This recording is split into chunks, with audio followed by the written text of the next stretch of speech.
पिछले 24 घंटे में अगर देखें तो देश में 1409 total positive confirm cases additional आए हैं, which takes our total confirm cases to 21,393। इन केसों में अगर देखें तो total cases under active medical supervision 16,454 हैं। एक पॉजिटिव न्यूज़ के रूप में मैं आप लोगों की दृष्टि में लाना चाहूँगा कि अब तक टोटल 4,257 लोग क्योर हो चुके हैं। इवन कल में ही 388 एडिशनल पेशेंट्स क्योर हुए हैं, जो कि हमारा टोटल रिकवरी रेट देखें तो 19.89% तक लेकर जाता है। इसके साथ ही पिछले 28 जिलों में, जैसे कि इससे पहले हम आप लोगों की दृष्टि में लाए हैं, 4 जिले थे जहां पर कोई केस नहीं आए थे, अब वह संख्या बढ़कर 12 हो चुकी है।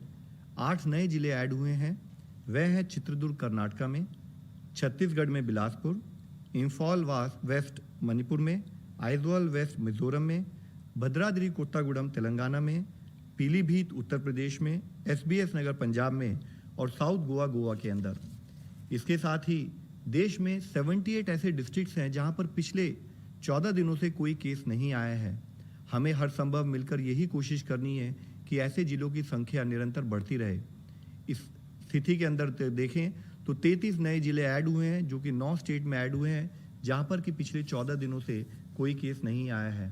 साथ ही माननीय राष्ट्रपति जी ने कल एक ऑर्डिनेंस जारी किया, जिसके तहत एपिडेमिक डिजीज एक्ट 1897 को अमेंड किया गया है। इस ऑर्डिनेंस को कहा है एपिडेमिक डिजीज अमेंडमेंट ऑर्डिनेंस 2020।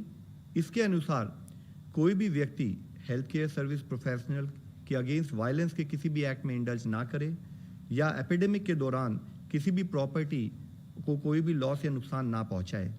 अगर कोई भी व्यक्ति हेल्थ केयर सर्विस प्रोफेशनल के साथ वायलेंस कमिट करते हैं या तो उनको 3 महीने से लेकर 5 साल तक की सजा दी जा सकती है। साथ ही 50,000 रुपये से लेकर 2 लाख रुपए तक का फाइन भी उनके ऊपर लेवी किया जा सकता है। इसके साथ ही अगर कोई किसी हेल्थ प्रोफेशनल को जो कि एपिडेमिक ड्यूटी में लगे हुए हैं, उनके साथ कोई ग्रीवियस हर्ट अगर उनको देते हैं तो उसकी सजा बढ़कर 6 महीने से 7 साल तक हो सकती है और फाइन भी 1 लाख रुपए से 5 लाख रुपए तक उस पर लगाया जा सकता है। इस एक्ट के तहत किया हुआ कोई भी ऑफेंस कॉग्नाइजेबल है और नॉन बेलेबल रहेगा। जो भी पर्सन इस एक्ट के तहत कन्विक्ट किए जाएंगे उनको कंपेंसेशन भी पे करने के लिए वे लायबल होंगे और कंपेंसेशन जो हो सकता है वह जो भी फेयर मार्केट वैल्यू होगी डैमेज प्रॉपर्टी की या जो लॉस उन्होंने कमिट किया है उसकी ट्वाइस द अमाउंट हो सकता है।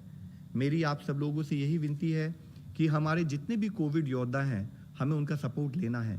हमें ये जानना चाहिए कि वह सब हमारे आदर और सम्मान का पात्र हैं।